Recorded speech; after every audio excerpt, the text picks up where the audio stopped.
খবৰ ৰাজ্যত আকৌ জঘন্য ধৰ্ষণ কাণ্ড সংঘটিত হৈছে। মাতৃক ধৰ্ষণ কৰিছে কন্যাৰ সন্মুখতে আৰু যি ঘটনাৰ বিৱৰণ আপুনি শুনিলে আপুনি স্তম্ভিত হৈ পৰিব। এইখন অসমতে এই জঘন্য কাণ্ড সংঘটিত হৈছে। জঘন্য ধৰ্ষণ কাণ্ডই জোকাৰিছে পুনৰবাৰ ৰাজ্য। আৰু চাঞ্চল্যকৰ খবৰ পুনৰবাৰ উল্লেখ কৰাৰ চেষ্টা কৰিছোঁ। কন্যাৰ সন্মুখতে মাতৃক উপৰ্যুপৰি ধৰ্ষণ কৰিছে এটা লম্পটে। সৰ্থেবাৰীৰ শহীদুল খানৰ বিৰুদ্ধে এই জঘন্য কাণ্ড কৰাৰ অভিযোগ উত্থাপন হৈছে। ঘটনাৰ দুমাহ পাছতো দোষীক ৰক্ষণাবেক্ষণ দিয়াৰ অভিযোগ উত্থাপন হৈছে আৰক্ষীৰ বিৰুদ্ধে। পূৰ্বেও গুণ্ডামী ডকাইতিৰে জড়িত শহীদুল খান। দোষীক শীঘ্ৰেই উচিত শাস্তিৰ দাবী ভুক্তভোগীৰ পৰিয়ালৰ।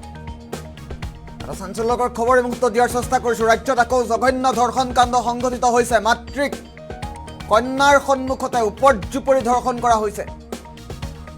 কন্যাৰ সন্মুখতে মাতৃক উপৰ্যুপৰি ধৰ্ষণ কৰিছে। পুনৰবাৰ উল্লেখ কৰিছোঁ, এটা লজ্জানত কাণ্ডই জোকাৰিছে ৰাজ্য। সৰ্থেবাৰীৰ শহীদুল খানৰ বিৰুদ্ধে এই জঘন্য কাণ্ড কৰাৰ অভিযোগ উত্থাপন হৈছে আৰু ঘটনাৰ দুমাহ পাছতো দোষীক আৰক্ষীয়ে ৰক্ষণাবেক্ষণ দিয়াৰ অভিযোগ উত্থাপন হৈছে। পূৰ্বেও গুণ্ডামী ডকাইতিৰে জড়িত শহীদুল খান। শহীদুল খানৰ ফটোগ্ৰাফ আছে, আমি দেখুৱাৰ চেষ্টা কৰিম। কোন শহীদুল খান? এইজন হৈছে শহীদুল খান। শহীদুল খানৰ বিৰুদ্ধে এই জঘন্য কাণ্ড কৰাৰ অভিযোগ উত্থাপন কৰা হৈছে।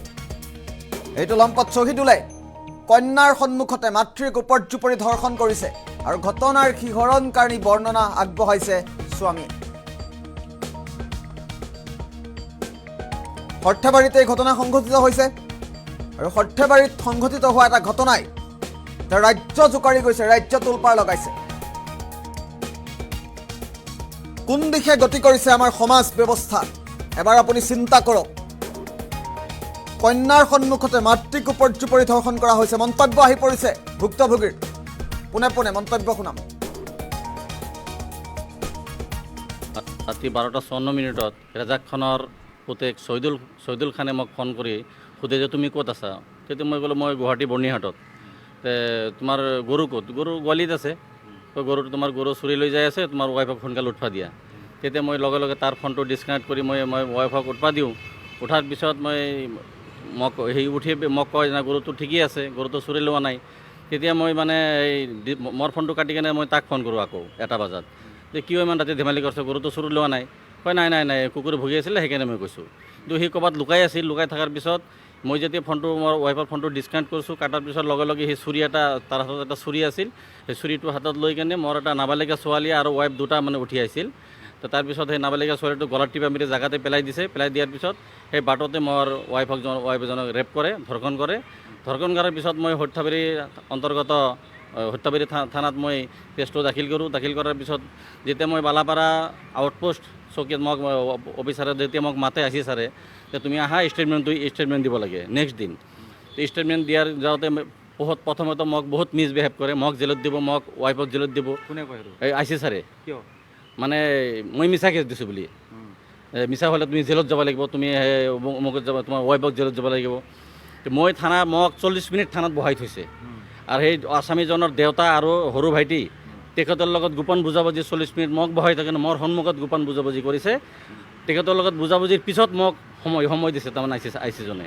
তাৰপিছত ভিতৰত যোৱাৰ লগে লগে আইচিজনৰ নাম কিবা খেল নাই, পাহৰিছোঁ।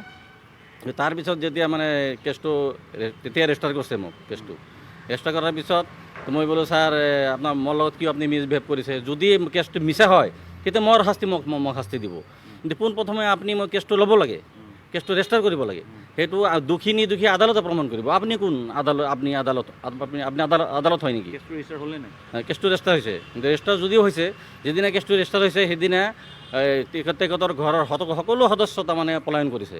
সেই আসামীজনৰ লগতে একেলগে পলায়ন কৰিছে। 2 মাহ 10 দিন পিছত ঘৰৰ বাকী সদস্যবিলাক ধৰিবলৈ সক্ষম হ'ল পুলিচে। ধৰাৰ পিছতো 3-4 ঘণ্টাৰ পিছত কিন্তু তেখেতক সোধা পোছা কি কৰিছে নাজানো।